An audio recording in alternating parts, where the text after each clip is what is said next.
Dilirik Arsenal, Tammy Abraham dinilai cocok duet dengan Aubameyang. Kabar ketertarikan Arsenal pada striker Chelsea Tammy Abraham ditanggapi legenda mereka Nigel Winterburn. Winterburn menilai jika kepindahan Tammy Abraham ke Emirates Stadium merupakan win-win solution alias saling menguntungkan ketiga belah pihak, baik sang pemain, The Gunners maupun The Blues. Terlebih bagi pasukan Thomas Tuchel yang saat ini mempunyai pilihan yang gemuk di lini depan mereka. Mau tidak mau, mereka harus menjual Tammy Abraham. Beberapa waktu lalu, Tuchel memang berniat melego Tammy Abraham mengingat sulitnya menembus skuad utama. Kabar semakin panas kala pakar transfer Italia Fabrizio Romano mengungkapkan jika Chelsea siap melepas wonderkidnya ke rival sekota mereka. Winterburn pun antusias dengan kabar tersebut. Selain berguna memangkas beban pengeluaran bagi Chelsea, ia menilai jika kedatangan Tammy Abraham akan cocok dengan skema Mikel Arteta. Arsenal telah dikaitkan dengan Tammy Abraham dari Chelsea. Dia pasti akan cocok dengan pemain baru Arsenal, muda dengan satu hal untuk dibuktikan. Orang-orang akan mempertanyakan konsistensinya, tetapi yang Anda inginkan adalah agar para pemain muda ini bisa bermain di tim. Kedatangan Tammy Abraham juga diprediksi bakal menambah daya gedor lini depan Arsenal yang kini diisi Pierre-Emerick Aubameyang. Winterburn pun sesumbar jika kedatangan Tammy Abraham tak akan menggeser Aubameyang. Bahkan pria yang semasa bermain menjadi bek itu berpendapat jika Tammy Abraham dapat diduetkan dengan Aubameyang. Apakah dia akan bermain dalam tim jika Pierre-Emerick Aubameyang bermain bagus? Mungkin tidak, kecuali Aubameyang dapat dialihkan ke sisi kiri meskipun Anda kemudian harus meninggalkan Nicolas Pepe atau Bukayo Saka. Dengan Abraham ada potensi di sana dan pengembangan untuk pemain muda yang masih muda. Jadi saya pikir itu adalah opsi bahwa Arsenal meskipun dengan Alexander Lacazette dikaitkan dengan kepindahan, itu bisa jadi hanya nama yang dilemparkan ke topi. Kabar ketertarikan Arsenal pada Tammy Abraham dibocorkan oleh Romano. Jurnalis asal Italia itu mengungkapkan jika Chelsea bakal melepas wonderkidnya itu setelah mendatangkan penyerang anyar. Begitu banyak rumor. Pertama-tama, saya pikir Chelsea menunggu sampai mendapatkan penyerang baru sebelum menjual Abraham, ujar Fabrizio Romano dilansir dari The Sport Review. Saya diberitahu kalau ketertarikan Arsenal itu serius. Mereka menyukai sang pemain dan mengapresiasi prestasinya. Mereka berniat berinvestasi kepadanya, tambah Romano.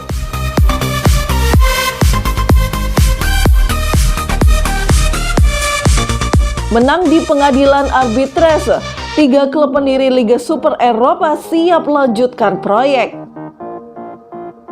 Kiprah Liga Super Eropa atau ISL yang sempat menuai kontroversi kini menemui babak baru setelah pengadilan Spanyol memutuskan jika UEFA harus mencabut hukuman pada Real Madrid, Barcelona, dan Juventus.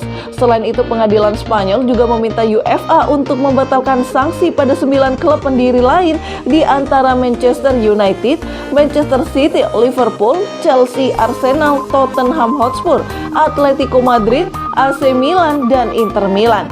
Keputusan tersebut disambut gembira oleh Real Madrid, Barcelona, dan Juventus.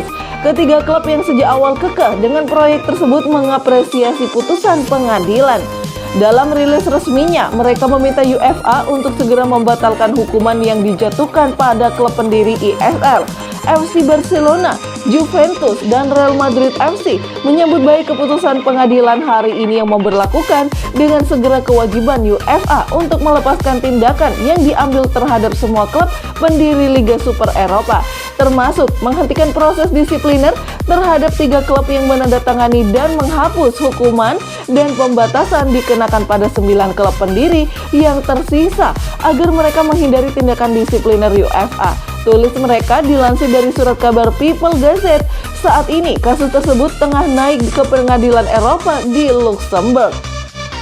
Ketiga klub tersebut menilai jika nantinya pihak pengadilan setempat bakal meninjau posisi monopoli UEFA atas sepak bola Eropa. Kami memiliki tugas untuk mengatasi masalah yang sangat serius yang dihadapi sepak bola. UEFA telah memantapkan dirinya sebagai satu-satunya regulator, operator eksklusif, dan pemilik unik hak kompetisi sepak bola Eropa. Posisi monopolistik ini dalam konflik kepentingan merusak sepak bola dan keseimbangan persaingannya. Seperti yang ditunjukkan oleh banyak bukti, kontrol keuangan tidak memadai dan mereka telah ditegakkan dengan tidak semestinya. Klub yang berpartisipasi dalam kompetisi Eropa memiliki hak untuk mengatur kompetisi mereka sendiri. Dengan keputusan tersebut, baik Real Madrid, Barcelona maupun Juventus, ketiganya kompak untuk jalan terus melanjutkan ide tentang kompetisi ISL.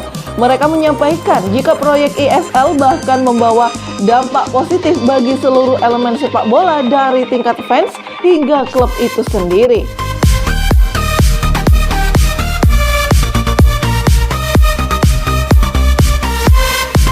Ben White resmi jadi milik Arsenal, Man United dan Man City akan menyesal. Ben White resmi didatangkan Arsenal dari Brighton and Hove Albion pada Jumat 30 Juli 2021 waktu setempat. Demi memboyong Ben White, Arsenal rela mengeluarkan biaya sebesar 50 juta pounds atau setara dengan 1 triliun rupiah. Kepindahan Ben White ke Arsenal pun jadi sorotan banyak pihak, termasuk mantan bek timnas Inggris Danny Mills. Mills menilai kebutuhan Ben White untuk pindah ke Arsenal akan berpengaruh pada klub rival The Gunners di Liga Inggris. Klub-klub seperti Manchester United, Chelsea, dan Manchester City diprediksi akan menyesal karena tidak mendatangkan Ben White, terutama pada 2 tahun lalu. Danny Mills sempat menyaksikan Ben White saat bermain untuk Leeds United. Meski bermain untuk Brighton sejak tahun 2014, White memang sempat menjalani masa peminjaman di Leeds United pada musim 2019-2020. Pada musim yang sama, White berhasil mengantarkan Leeds United promosi ke Premier League. Saat itu, Mills langsung terpukau dengan penampilan bek berusia 23 tahun tersebut.